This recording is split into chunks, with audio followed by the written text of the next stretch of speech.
نحمد و نصلی علی رسولہ الکریم اما بعد فاعوذ باللہ من الشیطان الرجیم بسم اللہ الرحمن الرحیم وَلَقَدْ نَصَرَكُمُ اللَّهُ بِبَدْرٍ وَأَنْتُمْ أَذِلَّةٌ صدق اللہ العلی العظیم اللہم صلی علی سیدنا مولانا محمد وعلی آل سیدنا مولانا محمد وبارک وسلم وصلوا علیہ صلاۃ و سلام علیک یا سیدی یا رسول اللہ۔ جو آیہ کریمہ کی تلاوت کا شرف حاصل کیا، یہ چوتھے پارے میں اللہ تبارک و تعالیٰ ارشاد فرما رہا ہے، اور بے شک اللہ نے بدر میں تمہاری مدد کی جب تم بالکل بے سر و سامان تھے۔ رمضان مبارک کا دوسرا عشرہ اور اس کی 17 تاریخ کو اسلام کی تاریخ کا عظیم ترین واقعہ رونما ہوا۔ جنگ بدر 17 تاریخ کو وقوع پذیر ہوئی، اور یہ وہ اسلام کی پہلی جنگ ہے کہ جس میں اللہ تبارک و تعالیٰ نے مسلمانوں کو فتح و نصرت سے نوازا، اور یہ تاریخ کا وہ سنہری موقع ہے کہ جس کو ہمیشہ کفار یاد رکھیں گے، کہ جب مسلمانوں کی تعداد صرف 313 اور کفار 1000 یا اس سے کچھ زیادہ اور ساز و سامان کے ساتھ مسلمانوں کے مقابلے پر آئے، اور اللہ تبارک و تعالیٰ کی مدد سے مسلمانوں نے فتح و نصرت حاصل کری۔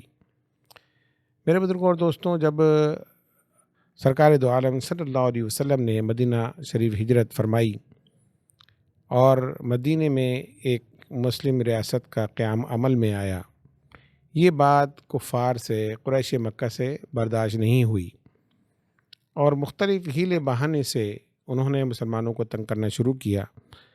کوئی مسلمانوں کا قافلہ یا اگر لوگ مدینے سے نکلتے تو یہ ان پر حملہ آور ہوتے، ان کے سامان کو لوٹ لیتے اور مسلمانوں کو نقصان پہنچاتے، اور دل میں بڑے خوش ہوتے کہ ہم نے مسلمانوں کے ساتھ یہ عمل کیا جس کی وجہ سے ان کو بڑا نقصان اٹھانا پڑا۔ اس وقت جہاد کے احکامات نہیں آئے تھے۔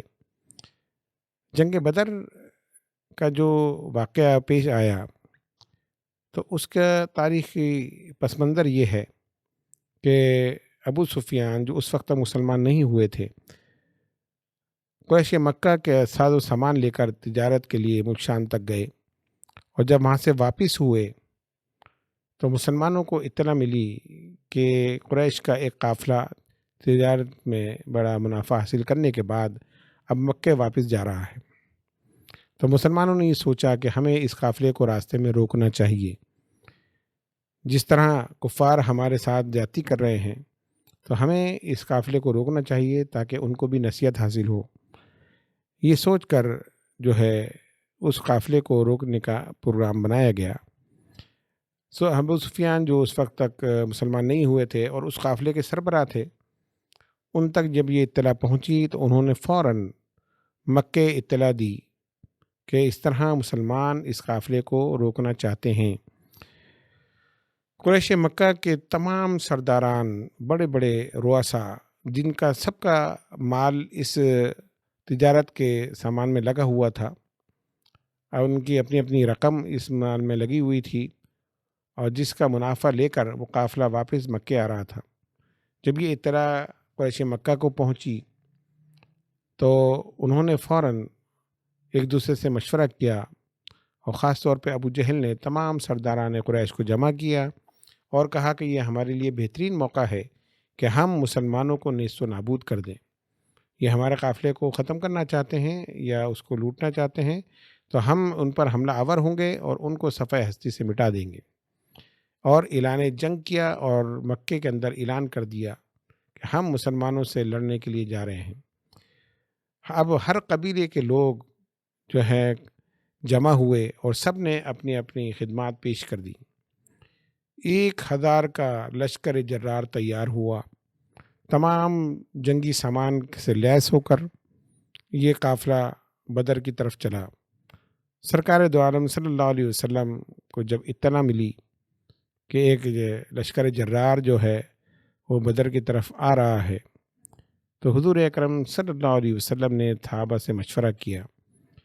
صحابہ کی تعداد صرف 313 اور جن کے پاس پورا جنگی سامان بھی موجود نہیں تھا۔ کسی کے پاس تلوار تھی تو ڈھال نہیں تھی، کسی کے پاس سواری تھی تو کسی کے پاس سواری بھی نہیں تھی۔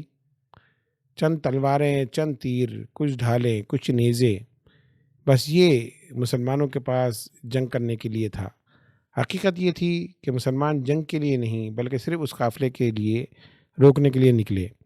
ابو سفیان کو جب اطلاع ملی تو انہوں نے اپنا راستہ بدل کر ساحل کے راستے مکہ پہنچنے کا پروگرام بنایا، اور پھر مکے والوں کو اطلاع دے دی کہ اب ہمیں جنگ کی ضرورت نہیں، ہمارا قافلہ بحفاظت مکہ پہنچ جائے گا۔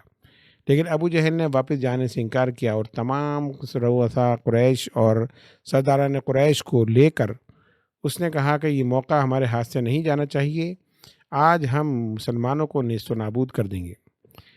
واقعہ طویل ہے، مختصراً آپ کے سامنے بیان کروں گا۔ یہ وہ عظیم معرکہ ہے کہ جس میں صحابہ اکرام کی بہت بڑی آزمائش ہوئی۔ یہ وہ جنگ تھی کہ جس کے اندر صحابہ اکرام جب جنگ کے لیے پہنچتے ہیں تو ماموں کے سامنے بھانجا کھڑا ہے، چچا کے سامنے بھتیجا کھڑا ہے، باپ کے سامنے بیٹا کھڑا ہے۔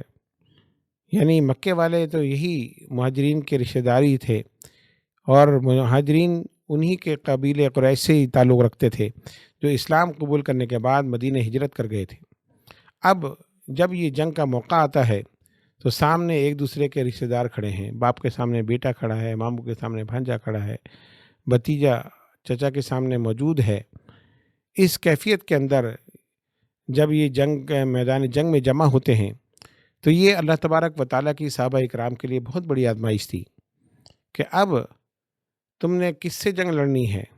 کافر سے، اور کافر کون ہے؟ تمہارا رشتہ دار ہے۔ صحابہ اکرام فرماتے ہیں کہ ہم جب اس جنگ کے لیے پہنچتے ہیں تو ہمارے نقطۂ نظر صرف یہ تھا کہ ہم جنگ کر رہے ہیں لڑنے والے سے، تو سامنے والا جو ہے وہ کافر ہے، اسلام کا دشمن ہے، اور سرکار دو عالم صلی اللہ علیہ وسلم کے دین کو ختم کرنا چاہتا ہے۔ تو ہمارا نیت صرف یہ تھی کہ ہم لڑنے والے سے جو لڑ رہے ہیں وہ دشمن رسول ہے، اور اس سے لڑنے میں اطاعت رسول ہے۔ تو ہم اپنے تیاری کے ساتھ، اپنے اس ایمانی جذبے کے ساتھ جو ہے اس جنگ کے اندر شریک تھے۔ صحابہ اکرام کا جذبہ قابل دید تھا۔ تعداد صرف 313 اور سامنے ایک لشکر جرار موجود ہے جن کے پاس سامان حرب بھی موجود ہے، جن کی تعداد بھی زیادہ ہے۔ کئی گنا زیادہ تعداد کے ساتھ لڑنا کوئی آسان کام نہیں تھا، لیکن ان کے دل کے اندر عشق رسول مزن تھا، اور اللہ تبارک و تعالیٰ کی معرفت سے ان کے دل لبریز تھے۔ سرکار دو عالم صلی اللہ علیہ وسلم نے انصار اور مہاجرین کو جمع کیا اور خطاب فرمایا کہ 313 اور ادھر 1000 سے زیادہ کا لشکر ہے، اگر تم چاہتے ہو، جو جانا چاہتا ہے وہ چلا جائے، جو جنگ نہیں کرنا چاہتا وہ نہ کرے۔ انصار نے جب یہ سنا تو حضور کی خدمت میں عرض کیا، یا رسول اللہ صلی اللہ علیہ وسلم، حضور ہم موسیٰ کی قوم نہیں ہیں کہ جو یہ کہیں کہ آپ جائیں اور آپ کا خدا جا کے لڑے، ہم نہیں لڑیں گے، بلکہ ہم تو جہاں پر آپ کا پسینہ گرے گا وہاں ہم اپنا خون بہا دیں گے۔ سرکار دو عالم صلی اللہ علیہ وسلم نے جب مسلمانوں کا یہ جذبہ دیکھا، خدا کا شکر ادا کیا، اور جس صبح جنگ ہونی تھی اس رات کو تمام صحابہ نے اللہ تبارک و تعالیٰ کی عبادت کری۔ رمضان کا مہینہ ہے، 17 رمضان مبارک، ساری رات سرکار دو عالم صلی اللہ علیہ وسلم اللہ کی بارگاہ میں عرض کرتے رہے، روتے رہے، الہ العالمین، یہ قوم جو تیرے ماننے والوں پر حملہ آور ہونے والی ہے، اگر آج یہ مسلمان ختم ہو گئے تو تیرا نام لینے والا اس دنیا میں کوئی نہیں ہوگا۔ تو انہیں فتح و نصرت عطا فرما، ان کی طاقت میں اضافہ فرما، ان کی مدد فرما۔ ساری رات سرکار دو عالم صلی اللہ علیہ وسلم مناجات کرتے رہے اور اللہ تبارک و تعالیٰ کی بارگاہ میں دعا فرماتے رہے۔ یہ جنگ جس میں سرکار دو عالم صلی اللہ علیہ وسلم نے کے معجزات کا ظہور بھی ہوا۔ آپ میدان جنگ میں رات کو نکلے۔ حضرت انس فرماتے ہیں کہ حضور اکرم صلی اللہ علیہ وسلم نے بدر کے میدان میں اپنی تلوار سے چھری سے نشان لگایا اور جہاں نشان لگایا فرمایا یہاں پر ابو جہل مارا جائے گا، یہاں پر عتبہ مارا جائے گا، یہاں شیبہ مارا جائے گا۔ جو سرداران قریش تھے ان کے نام حضور اکرم صلی اللہ علیہ وسلم لے رہے ہیں اور پیشین گوئی فرما رہے ہیں کہ کل یہ لوگ اس جگہ پر مارے جائیں گے، قتل کر دیے جائیں گے۔ آج حضور اکرم صلی اللہ علیہ وسلم کے علم غیب پر نادان جو ہیں لب کشائی کرتے ہیں کہ نبی کو کچھ نہیں پتہ، نبی نہیں جانتے۔ سرکار ایک دن پہلے اس جگہ کی نشاندہی فرما رہے ہیں کہ جہاں پر ابو جہل مارا جائے گا، ابو جہل کے موت کے بھی خبر دے رہے ہیں اور وہ جگہ بھی بتا رہے ہیں کہ جہاں پر ابو جہل کو قتل کر دیا جائے گا، عتبہ کو مار دیا جائے گا، شیبہ کو ختم کر دیا جائے گا۔ سرداران قریش کے حضور نام لے رہے ہیں۔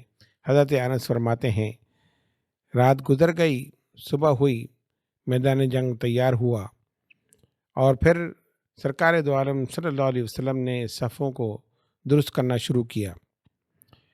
جب صفیں درست کرنا شروع کی، حضرت سواد انصاری رضی اللہ تعالیٰ عنہ جن کا جسم بھاری تھا، جب حضور اکرم صلی اللہ علیہ وسلم نے قطار بنائی اور تمام مجاہدین ایک قطار میں کھڑے ہوئے تو حضرت سواد انصاری کچھ آگے بڑھے۔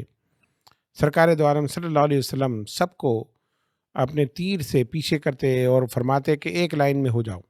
جب حضرت سواد کے جسم پر آپ نے تیر رکھا تو انہوں نے کہا یا رسول اللہ صلی اللہ علیہ وسلم، حضور مجھے اس سے تکلیف ہوئی ہے۔ حضور نے فرمایا کہ ٹھیک ہے، اگر تمہیں تکلیف ہوئی ہے تو اس کا بدلہ تم لے لو۔ صحابہ کرام نے دیکھا کہ سواد کو کیا ہو گیا، حضور تو کریم ہے، رحیم ہے۔ حضور نے اپنے آپ کو احتساب کے لیے پیش کر دیا کہ اگر میری وجہ سے تمہیں تکلیف ہوئی ہے تو تم اس کا بدلہ لے لو۔ صحابہ کرام غصے میں ہیں لیکن سرکار نے سب کو خاموش کر دیا۔ حضرت سواد انصاری عرض کرتے ہیں یا رسول اللہ صلی اللہ علیہ وسلم، حضور جب آپ نے تیر میرے جسم پر رکھا تھا میرے جسم پر کپڑا موجود نہیں تھا۔ حضور نے اپنا کپڑا کرتا ہٹا دیا، فرمایا سواد اپنا بدلہ لے لو۔ حضرت سواد نے جب یہ دیکھا آگے بڑھے اور حضور سے لپٹ گئے، حضور کے جسم پر بوسہ دیا اور عرض کی یا رسول اللہ صلی اللہ علیہ وسلم، گستاخی کی معافی چاہتا ہوں، میرا مقصد یہ نہیں تھا، بلکہ اب معلوم نہیں کہ اس جنگ سے میں نے واپس جانا ہے یا نہیں، یا یہیں پر ہی میں نے شہید ہو جانا ہے۔ میری خواہش یہ تھی کہ مرنے سے پہلے ایک مرتبہ میرا جسم آپ کے جسم سے مس ہو جائے۔ یہ عشق رسول کا ایک بہترین مظاہرہ تھا۔ عشق رسول کا ایک بہترین نمونہ حضرت سواد نے پیش کیا کہ اب میدان جنگ میں جا رہے ہیں تو حضور اکرم صلی اللہ علیہ وسلم سے اپنے جسم کو مس کرنے کے لیے یہ بہانہ بناتے ہیں اور اپنے حضور سے لپٹ جاتے ہیں۔ یا رسول اللہ صلی اللہ علیہ وسلم، میں چاہتا ہوں کہ جب میں جہاں سے دنیا سے رخصت ہوں تو میرا جسم آپ کے جسم سے مس ہو جائے۔ اور اس محبت کے ساتھ آپ نے حضور کے جسم کو چوم لیا۔ تمام صحابہ آپ کے اس بات پر رشک کرنے لگے کہ سواد کا ایمان اور عشق مصطفیٰ کس عروج پر ہے۔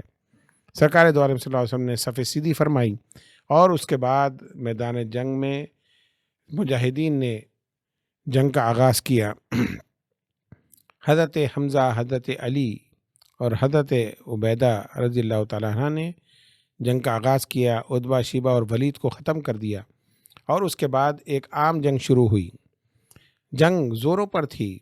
حضرت ابوبکر صدیق رضی اللہ تعالیٰ عنہ فرماتے ہیں کہ حضور اکرم صلی اللہ علیہ وسلم سجدے میں سر رکھے ہوئے ہیں اور اس محویت کے ساتھ دعا فرما رہے ہیں کہ آپ کی چادر آپ کے کندھے سے گر جاتی ہے، میں اٹھا کر پھر آپ کے کندھوں پر رکھتا۔ حضور پھر دعا فرما رہے ہیں اور گریہ ازاری فرما رہے ہیں، الہ العالمین ان مجاہدین کو فتح و نصرت عطا فرما۔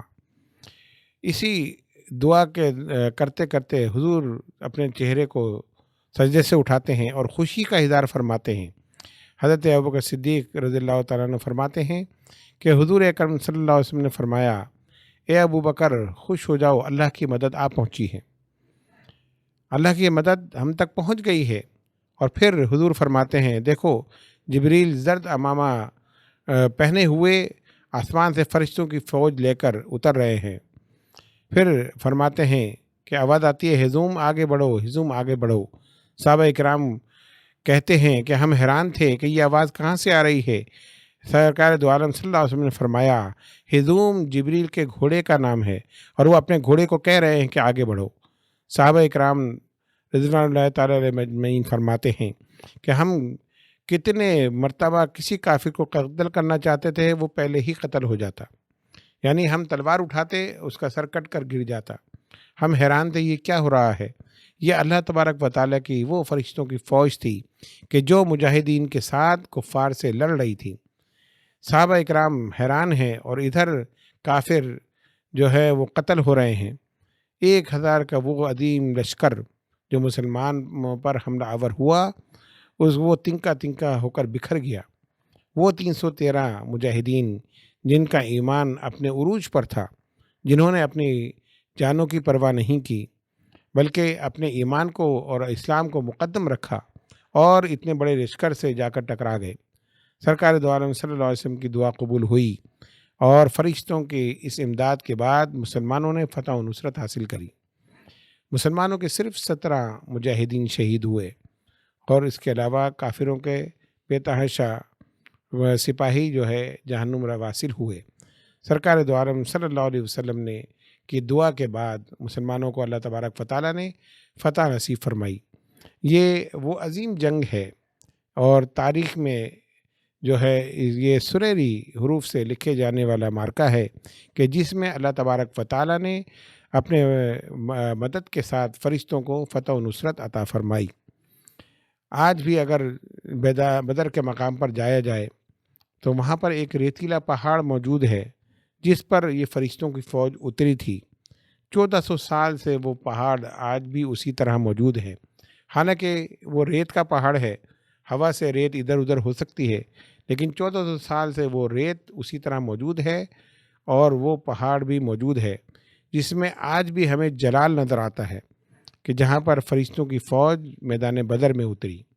میرے بزرگوں اور دوستوں، حضرت انس فرماتے ہیں جب جنگ ختم ہو گئی تو میری نظر ان نشانات کی طرف تھی کہ جہاں پر حضور نے زمین پر نشان لگائے تھے کہ یہاں پر ابو جہل مرے گا، یہاں پر عتبہ مرے گا، یہاں شیبہ مرے گا، جن جن سرداران قریش کے سرکار دو عالم صلی اللہ علیہ وسلم نے نام لیے تھے، میں ان نشانوں کو دیکھتا تھا، وہ انہی نشانوں پر مرے ہوئے پڑے تھے۔ یہ اللہ کے رسول کے لگائے ہوئے نشان تھے، کسی عام انسان کے لگائے ہوئے نشان نہیں تھے۔ اگر آپ ریت پر نشان لگائیں اور اس پر عظیم مارکا ہو تو اس کے بعد نشان باقی نہیں رہ سکتے، لیکن یہ سرکار کے لگائے ہوئے نشان تھے کہ اتنی عظیم جنگ کے بعد بھی وہ نشان بھی موجود تھے اور اس مقام پر وہ بھی کافر مرا ہوا موجود تھا کہ جس کے نام حضور اکرم صلی اللہ علیہ وسلم نے لیے تھے۔ اللہ تبارک و تعالیٰ نے دشمن کے منہ کو کالا فرمایا، ان کو شکست ہوئی اور ایک عظیم شکست ہوئی کہ اتنی تعداد کے باوجود بھی وہ مسلمانوں پر حاوی نہیں ہو سکے، مسلمانوں پر فتح حاصل نہیں کر سکے۔ میرے بزرگوں اور دوستوں، جب ایمان کے اندر طاقت ہو، ایمان پختہ ہو اور جب خلوص کے ساتھ اللہ کی راہ میں نکلا جائے تو پھر رب العالمین کی مدد بھی شامل حال ہوتی ہے۔ صحابہ اکرام کے لیے یہ بہت بڑی آزمائش تھی، ان کے سامنے ان کے ہی رشتہ دار موجود تھے، لیکن انہوں نے کسی کی پرواہ نہیں کی بلکہ سامنے آنے والے کو کافر سمجھا اور اس سے مقابلہ کیا۔